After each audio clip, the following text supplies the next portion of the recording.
Robbins, how are you? I'm good. Well, I've got a mouse rhyme for you. I think you know it. Let's do it together. Hickory dickory dock. Here we go. Hickory dickory dock. The mouse ran up the clock. The clock struck one. The mouse ran down. Hickory dickory dock. Tick tock. Should we do it one more time? Here we go. Hickory dickory dock. The mouse ran up the clock. The clock struck one. The mouse ran down. Hickory dickory dock. Tick tock. Got another one for you. It's about a little mousie. Here's a little mousie peeking through a hole. Peek to the left, peek to the right. Uh-oh, pull your head back in, 'cause there's a cat in sight. Hope you liked it. All right, Robbins, I wanted to tell you some information about mice. So mice usually have little round ears and a pointy snout. Mice do not have very good vision. They can't see very well, but they can hear very well and they can smell very well. Another thing about mice is that often they are nocturnal. They're usually only active in the evening. But another interesting thing about mice, let me find it for you, is that mice are very clean animals, and they build very complicated places to live under the ground. It's called a burrow. A mouse house is called a burrow.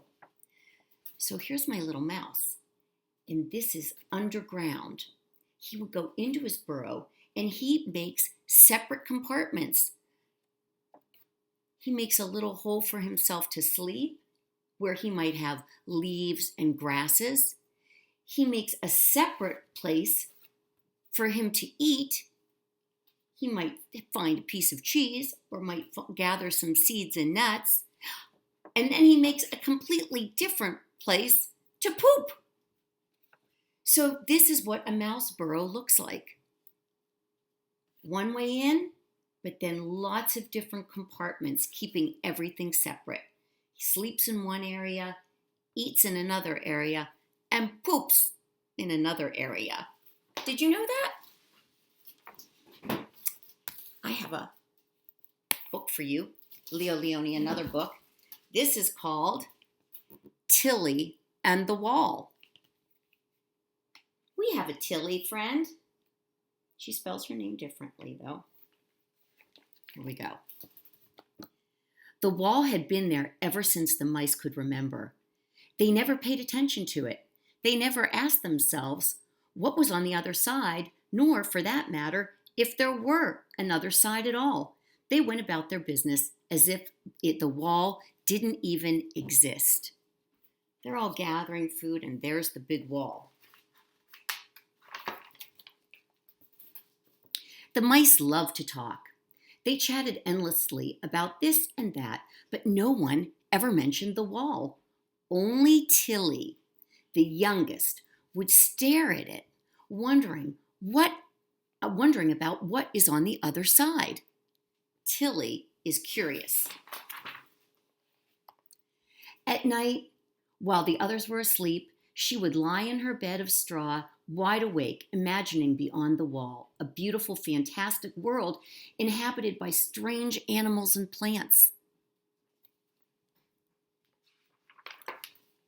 This is what she's imagining is on the other side of the wall.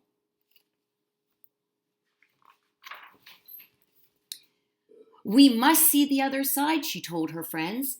Let us try to climb. They tried, but as they climbed, the wall seemed higher and higher. That's hard for a mouse to do, right, Robbins? With a long, rusty nail, they tried to make a hole to peep through. It is only a question of patience, said Tillie. But after working an entire morning, they gave up, exhausted, without having made even a dent in the hard stone. The wall must end somewhere, said Tillie. They walked and walked for many hours, but apparently the wall had no end. They really want to get to the other side of the wall, Robbins. They're walking and walking and walking.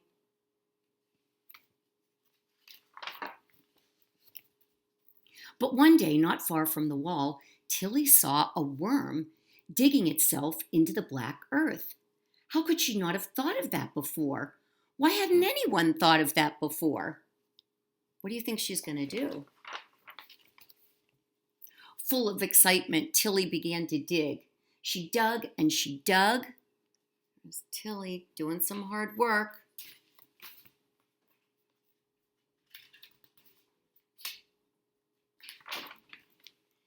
There she is digging.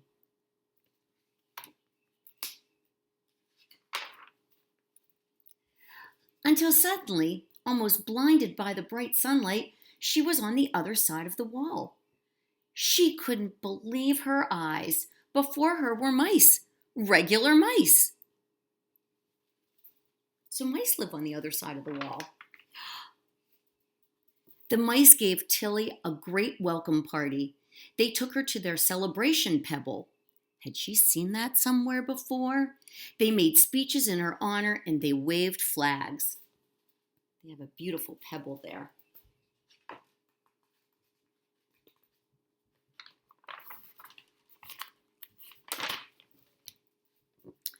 They decided to go through Tillie's tunnel to see for themselves what the other side was like.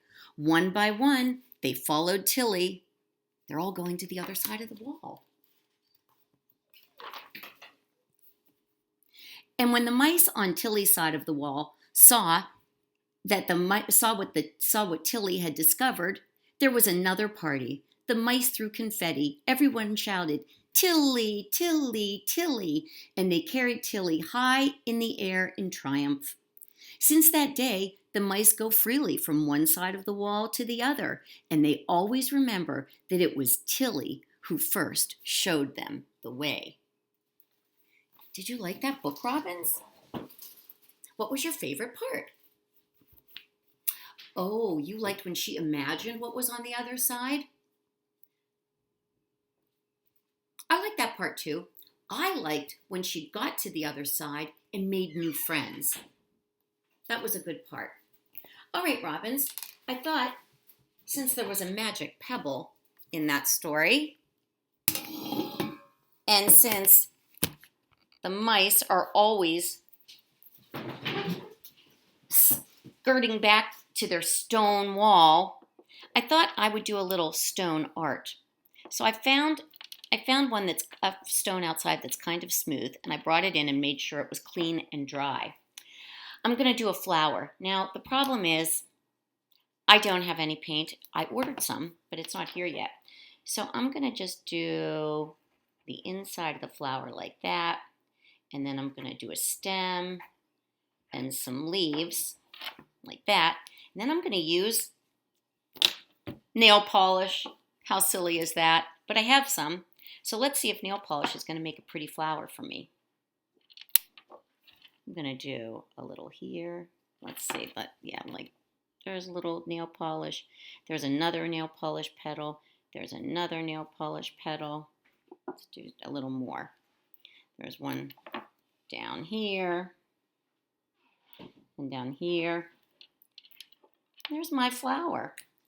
I did a flower on my stone. Do you like painting stones? I like painting stones. I also like painting seashells. There's my flower. My nail polish flower.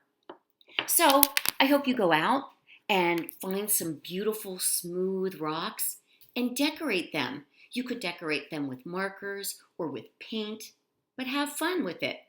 All right, Robbins, see you later.